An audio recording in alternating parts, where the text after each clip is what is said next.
Here's the question. Why do people that have had labral tears not get back to throwing the same way they did before? And is it really the pitcher's death?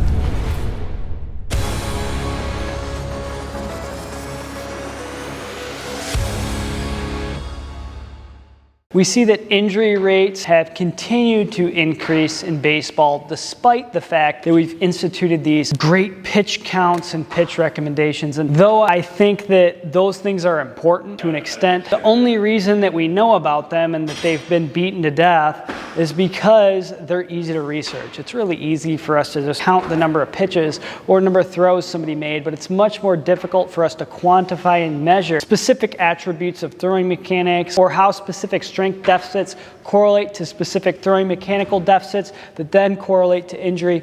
It's a very difficult, nuanced area of research, and so we get a lot of research on pitching counts or throwing counts, and they're inadequate. Yet I get people coming in all the time, well, I tore my labrum. I didn't pitch too much. I only threw 60 pitches per outing. Well, that doesn't account for all the training you did that prepared you, whether you were prepared for 60, whether that was leading to a detraining effect, and then one day you threw a lot. That doesn't tell me a whole lot just because you only threw so many pitches per outing. Pitch counts aren't necessarily the answer here. The answer here for why we don't get back to throwing very well after labral tears comes down to the rehabilitation that we do and then how we sequence the throwing of the baseball. Rarely, if ever, do I see somebody not make it back to throwing well that addressed the mechanical inefficiencies and flaws in their throwing mechanics that initially contributed to their injury to begin with.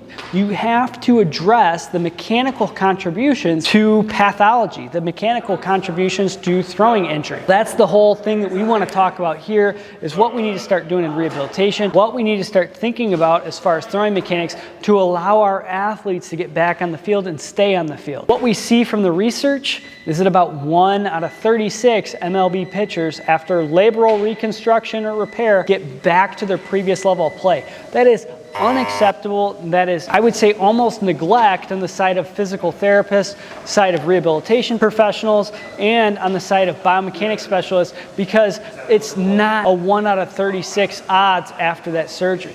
If you were to say we get 75% back, I would still say that's not sufficient. We need to be getting 90, 95% of these athletes back on the field. And that's what we see at the Overhead Athletic Institute when people properly address how they sequence their throwing, and then when they address adequate strength. Most of these athletes that say I had a labral tear or surgery, but I'm still having pain, have way too low strength. They drag their arm through terrible positions in the throw, and then sometimes they don't even have full range of motion in their shoulder, let alone the rest of their body, to be able to efficiently throw the ball. So let's talk about some things in this video to think about, and then we'll put some more videos together on getting these athletes back on the field from a manual therapy perspective and everything else, especially from a throwing biomechanics perspective as we get further into this line of thinking. Like we said, the re-injury rates among individuals that have symptomatic labral tears are pretty dismal, and the return to previous level of play, meaning you actually got back to where you were prior to your injury, is pretty dismal. Throwing mechanics. First, you have to address the arm action.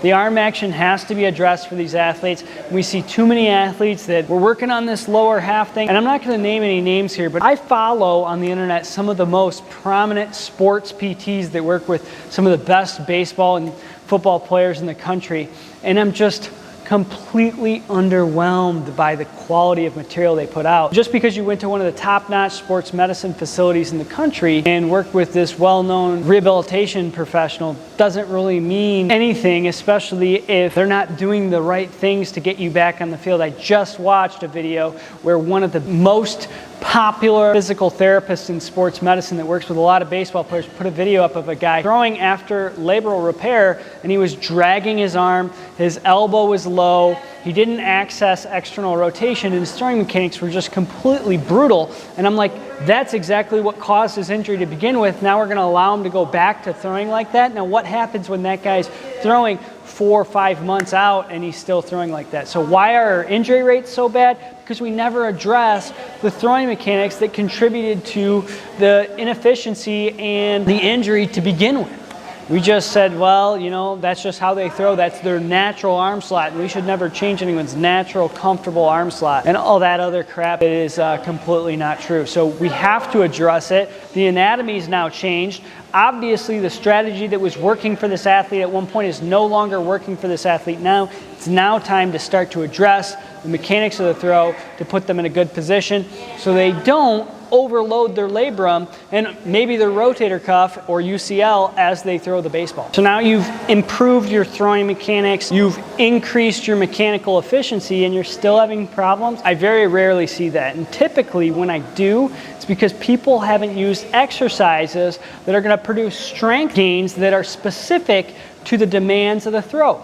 The athlete's not in positions they're ever going to encounter in the throw. They're not using loads that replicate the demands of the throw in any sort of manner at all. And then they're going out and throwing the baseball without ample preparation. So what do? We provide athletes with exercises that are specific to the demands of the throw, put them in positions close to where they're going to be in the throw, and then provide loads that are progressive in nature, meaning over time you progressively increase your strength. And then once you do that, give the athlete the necessary range of motion. So if you're not working on your range of motion, you're not improving your internal rotation range of motion specifically for these athletes, then you're putting them in a position where they're asking to impinge their shoulder in the deceleration arc. We've got to improve their range of motion. They have to have a minimum of 55 degrees of internal rotation, regardless of how much external rotation they have. Because when we look at CT scans and we look at the literature, we see that athletes need 50 degrees of internal rotation minimum for the deceleration arc on average.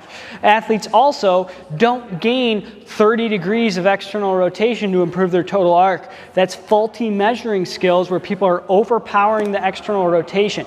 You've got to put athletes in the pathway of least resistance with very little overpressure and see how far they get in passive range of motion. Then, once you do that, you have to understand that when we do CT scans of these athletes, they don't have retrotorsion or twisting of that humerus of 20 degrees. They maybe have 7 or 8. So you should be maybe 7 or 8 degrees off of your non-dominant side. With some of this stuff, we have the opportunity to change the injury rates, the re-injury rates, and then the return to previous level of play rates. As rehabilitation professionals, as athletes, as coaches, we have the power to change these things. And if you didn't gather it from this video, you need to do it by increasing strength, probably double whatever you really think is necessary. Get stronger. On top of that, you need to really refine and fine-tune your throwing mechanics. They have to be really good. And then give yourself ample range of motion. Don't limit yourself because you read in some blog online that it should just be total arc and then you're not measuring it properly and whatever else. Full range of motion, really high strength, really efficient throwing mechanics are the answer